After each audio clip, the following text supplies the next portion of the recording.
إن الحمد لله نحمده ونستعينه ونستغفره ونعوذ بالله من شرور أنفسنا ومن سيئات أعمالنا.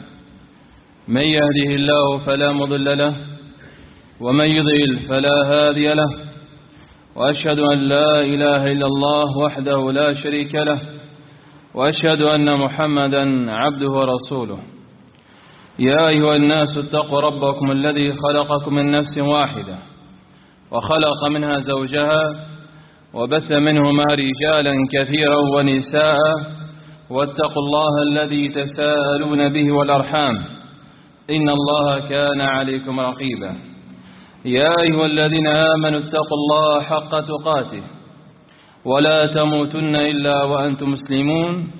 يا أيها الذين آمنوا اتقوا الله وقولوا قولا سديدا يصلح لكم أعمالكم ويغفر لكم ذنوبكم، ومن يطع الله ورسوله فقد فاز فوزا عظيما.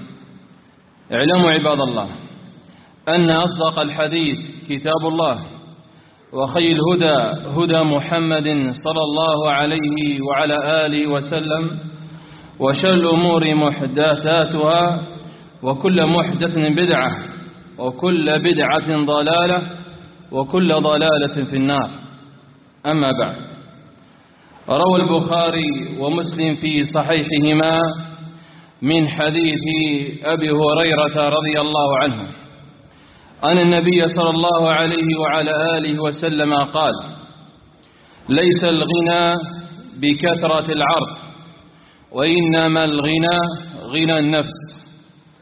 فالنبي صلى الله عليه وعلى آله وسلم يبين في هذا الحديث من هو الغني حقا، فقال: ليس الغنى بكثرة العرض، أي ليس الغنى بكثرة الأموال، وإنما الغنى غنى النفس، أي من كان قنوعا بما آتاه الله عز وجل واكتفى بذلك وأطاع ربه، فهو غني في نفسه لا يبحث أكثر من ذلك.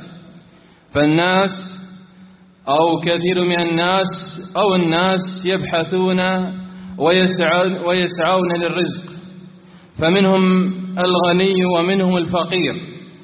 ولكن بين النبي صلى الله عليه وعلى آله وسلم من هو الغني حقيقة ومن هو الفقير. فمن الناس من له الأموال الكثيرة والأموال الطائلة، ولكن حقيقته أنه فقير ليس بغني، لشدة حرصه على المال والسعي وراءه والجري وراءه، فهذا ليس غني في نفسه، أي لم يؤتيه الله عز وجل قناعة. ومن الناس قليل المال لكنه غني، فهو الغني حقيقة، فهو قنوع بما آتاه الله عز وجل، فهو غني النفس. وهو نظير حديث أو نظير ما قال النبي صلى الله عليه وعلى وسلم، أو نحو ما قال النبي صلى الله عليه وعلى وسلم كما في الصحيحين: لو كان لابن آدم واديان من ذهب لابتغى ثالثا، أو لو كان لابن آدم واديا من ذهب لا ابتغى آخرا، أي يريد واديا آخر، ولا يملأ عينه ولا يملأ فاه إلا التراب، أي أنه ليس قنوع، ليس هو غني، إنما الفقير. لو نظرت إلى حال الفقير هو الذي يبحث على الأموال، حريص على جمعها، هو الفقير، فإنه ليس مكتفي. وإنما الغني الذي اغتنى أو غني نفسه، أصبحت غنية لا تبحث عن غير ما آتاه الله عز وجل أو غير ما رزقه من هذا الرزق، فهذا هو الغني المكتفي القنوع. لا كما ينظر الناس أن الغني هو كثير المال، وإنما الغني القنوع الذي لا يبحث عن أكثر من ذلك، فهذا هو الغني حقيقة. فبين النبي صلى الله عليه وسلم ذلك، أن الغني هو غني النفس ليس غني المال. وقد بين النبي صلى الله عليه وسلم كيف يكون العبد غني النفس؟ فقد ثبت عند الترمذي من حديث أبي هريرة رضي الله عنه قال النبي صلى الله عليه وسلم: يقول الله تبارك وتعالى: يا ابن آدم تفرغ لعبادتي أملأ قلبك غنى وأسد فقرك. تفرغ لعبادتي أملأ قلبك غنى وأسد فقرك، وإلا تفعل ملأت قلبك شغلا ولم أسد فقرك. فإذا هذا هو الغني النفس، من تفرغ لعبادة الله عز وجل أي كانت أكثر أحواله هو عبادة وطاعة الله عز وجل، أخذ من الدنيا ما يكتفي أو ما يتقوت به ثم اتجه إلى طاعة الله عز وجل، فهو غني النفس قنوع بما آتاه الله عز وجل، فجعل الله غناه في قلبه. وأما الذي همل طاعة الله عز وجل وتفرغ للدنيا ولهمومها فإنه فقير حقيقة ولو كانت عنده أموال الدنيا كلها، فإنه شديد الحرص على جمعها ليس له شغل إلا ذلك. فلهذا النبي صلى الله عليه وسلم يقول: من جعل همومه هما واحدا هم المعاد أي هم الآخرة جمع الله شمله. من جعل همومه هما واحدا هم الآخرة كفاه الله هم دنياه، ليس له هم إلا هم الآخرة، هذا يكفيه الله دنياه يجعل الله غناه في قلبه. ومن جعل همومه في أحوال الدنيا لم يبال الله به في أي أوديته هلك. الذي شتت همومه في الدنيا وفي جمعها وفي جمع حطامها فإن الله عز وجل يشغل قلبه لا يجعله غني النفس. والغني النفس كما ثبت بحيث النبي صلى الله عليه وسلم، أي النبي صلى الله عليه وسلم قال: من كان آمنا في سربه معافى في بدنه عنده قوت يومه، أي غداه وعشاه، عنده قوت يومه كأنما حيزت له الدنيا بحذافيرها، الدنيا كلها عنده. من كان آمنا في سربه معافى في بدنه عنده قوت يومه كأنما حيزت له الدنيا بحذافيرها. لكن لا يستشعر بذلك إلا من كان غني النفس، هذا هو الغني. وأما فقير النفس فيرى أنه لا يزال فقيرا يحتاج أن يجمع الأموال فيحرص على جمعها والسعي وراءها. فإن أردت الله عز وجل أن يجعل نفسك غنية ويرزقك الله ويبارك الله لك في رزقك فالله جعل ذلك أسبابا وهي طاعته سبحانه وتعالى. فمن أسباب الرزق وغنى النفس هو الإيمان بالله عز وجل وتقوى الله تبارك وتعالى. فمن كان متقي الله عز وجل مؤمنا به فإن الله عز وجل يجعله غني النفس، كما قال الله تبارك وتعالى: ولو أن أهل القرى آمنوا واتقوا لفتحنا عليهم بركات من السماء والأرض ولكن كذبوا فأخذناهم بما كانوا يكسبون. ومن يتق الله يجعل له مخرجا ويرزقه من حيث لا يحتسب. من اتقى الله عز وجل رزقه الله وبارك الله في رزقه وجعل غناه في نفسه، لم يجعل غناه في جمع الأموال فهو حقيقة فقير ليس بغني، إنما الغنى غنى النفس. وكذلك من أسباب الرزق والبركة فيه أي أن الله عز وجل يبارك لك في رزقك وأن يجعلك الله غنيا في نفسك هو التوكل على الله، أن تكون متوكلا على الله عز وجل في جلب المنافع ودفع المضار، أي قلبك معتمد على الله عز وجل لا معتمد على غيره. تعلم يقينا أن الله عز وجل إذا أراد لك النفع سيأتيك، وإن لم يرد لك ولو اتخذت الأسباب كلها، لو سلكت الأسباب كلها تعتقد أن الله عز وجل لو أنه لم يرد لك ذلك الأمر ما كان هذا الأمر.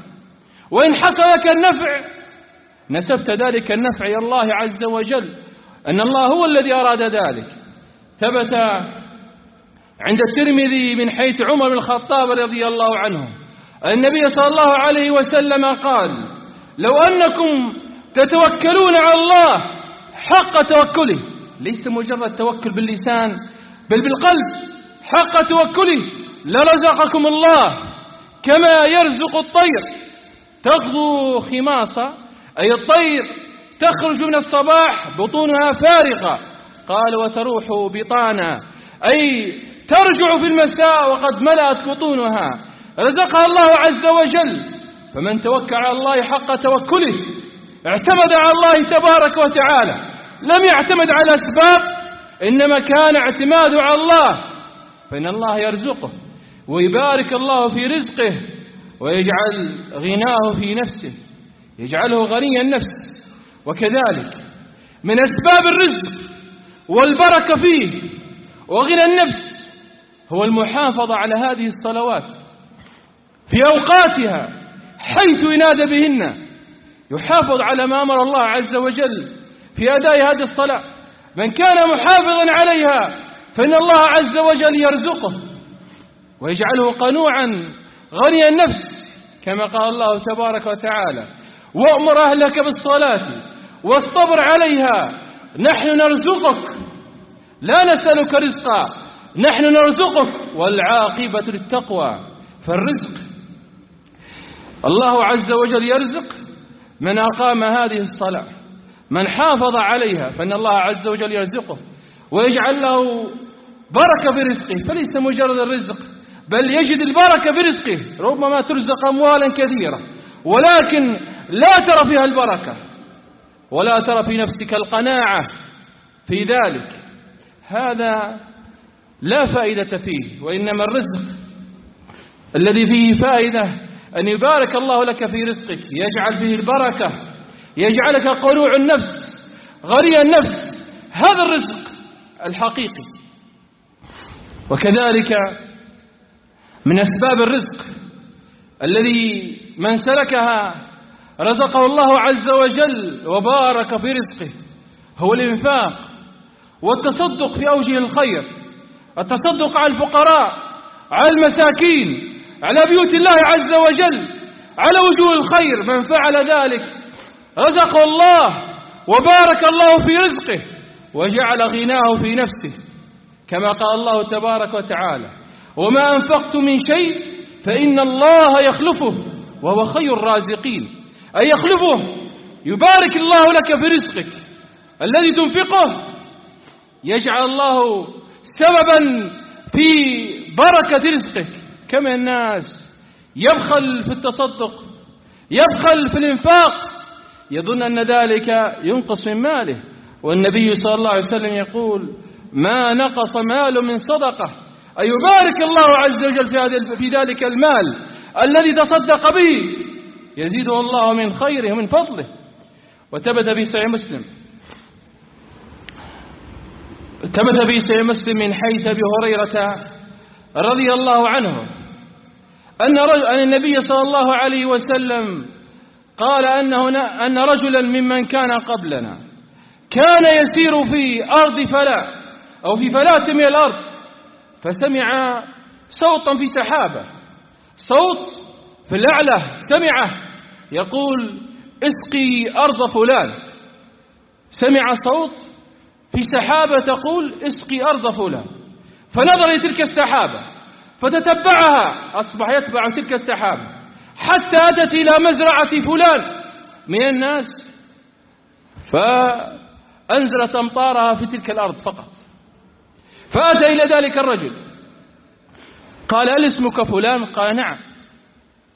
قال: سمعت صوتا في السماء أو صوت في تلك السحابة يقول لها: اسقي أرض فلان، فتتبعتها حتى أتت على أرضك، فأنزل تلك الأمطار. فما الذي تفعله حتى أن الله عز وجل سخر لك تلك السحابة، أي لكي تنزل أمطار في تلك الأرض التي تزرعها؟ قال إذا أخرجت هذه الأرض، أي عندما يأتي حصاده، قال أجعل ثلثها صدقة لله عز وجل، وثلثها على عيالي، وثلثها أرجعه إليها، أي ينفق فيها على الأرض. يجعل ثلث ماله صدقة، فعندما أنفق وتصدق فالله عز وجل سخر له تلك السحابة لكي ترزقه أو يرزقه الله من ذلك المطر لكي ينبت ويصبح مباركا في رزقه. فإذا الصدقة يزيد الله عز وجل بها المال، يبارك الله فيها في المال، يجد أو يستشعر ببركة ذلك المال. وكذلك من أسباب الرزق والمباركة فيه وأن يجعله غنى النفس من كان وصال لرحمه. إن كنت تصل رحمك فإن الله عز وجل يتكفل برزقك. من كان واصل لرحمه فقد وعد الله عز وجل من كان واصل رحمه أن يرزقه الله عز وجل، كما ثبت ذلك في صحيح مسلم من حديث أنس بن مالك رضي الله عنه أن النبي صلى الله عليه وسلم قال: من أحب أن يبسط له في رزقه وينسع له في أثره، أن يطول الله عمره، فليصل رحمه. فإذا من كان واصل رحمه يرزقه الله عز وجل، يبارك الله في رزقه، يجعل غناه في نفسه، يجعله غني النفس. وكذلك من أسباب الرزق طلب العلم الشرعي. من طلب العلم الشرعي، من تفقه في دين الله عز وجل، اشتغل بذلك، رزقه الله، بارك الله في ذلك العلم، ورزقه الله عز وجل بسبب سلوكه ذلك الطريق، أنه جلس يتفقه في دين الله عز وجل. هذا الطلب، أي طلب العلم الشرعي الذي غفل عنه كثير من الناس واهملوه وعرضوا عنه، فإنه من أسباب الرزق. ثبت عند الترمذي من حديث أنس بن مالك رضي الله عنه قال: كان أخوان في عهد النبي صلى الله عليه وسلم، كان أحدهما يجلس إلى النبي صلى الله عليه وسلم، أي يجلس عند النبي صلى الله عليه وسلم يطلب العلم، وكان الآخر يحترف، وكان الذي يحترف ينفق على الذي يجلس عند النبي صلى الله عليه وسلم. ولكن يوم من الأيام شكى المحترف من أخيه الذي لا يحترف، جالس عند النبي صلى الله عليه وسلم. جاء النبي صلى الله عليه وسلم فقال له النبي صلى الله عليه وسلم: وما يدريك لعل الله يرزقك به، أن الله كان يرزقك به، أي ما يدريك أن جلوس هذه الحلقة الذي يطلب فيها العلم هو سبب في رزق الله عز وجل لك. فإذا طلب العلم الشرعي من أسباب الرزق. وكذلك من أسباب الرزق الدعوة إلى الله. من دعا إلى الله عز وجل واشتغل في الدعوة إلى الله عز وجل ونصح الناس ووعظهم، فإن الله عز وجل يرزقه، لا يتركه، بل يرزقه الله سبحانه وتعالى. ومن ذلك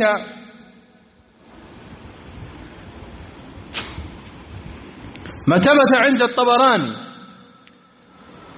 أخرج الطبراني عن أبي أمامة الباهلي رضي الله عنه قال: بعثني النبي صلى الله عليه وسلم إلى قومي، باهلة بعثه داعية إلى قومه، قال: فأتيتهم فدعاهم إلى الله عز وجل، وجدهم يأكلون الدم ويأكلون اللحم ونحو ذلك مما حرمه الله عز وجل من المأكولات.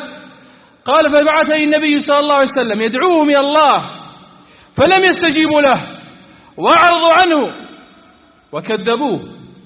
ثم أتاهم وهو جائع عطشان فطلب منهم الطعام، قال: لا نطعمك، نتركك تموت عطشا. فخرج منهم وذهب، حتى وهو في وقت حر شديد ورمضاء.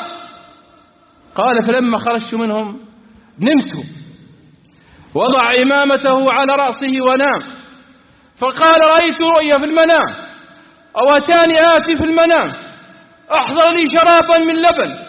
في المنام رأى أنه أحضر شرابا من لبن، قال فشربته، فلما تذوق أو لم يتذوق الناس لبنا ألذ منه، فاستيقظت وإذا بطني منتفخة من ذلك اللبن. تلك الرؤيا جعلها الله سبحانه وتعالى حقا. رأى في المنام أنه شرب لبن وهو في الحقيقة شربه. قال وجدت بطني منتفخة من ذلك اللبن أي مليئة. قال فندم قومي فرجعوا إلي فاحضروا لي الطعام والشراب، على أنهم يريدون يطعموني ويشرب من مائهم ومن لبنهم. فقال لا أحتاج لي طعامكم، فإنما أطعمني الله عز وجل وسقاني. ثم أراهم بطنه كيف هي منتفخة، فعندها آمنوا به وصدقوه بما بعثه به رسول الله. فإذا الداعي الله عز وجل لا يضيعه الله عز وجل، لأنه خرج في سبيل الله سبحانه وتعالى فلا يضيعه الله. فإذا الدعوة إلى الله من أسباب الرزق.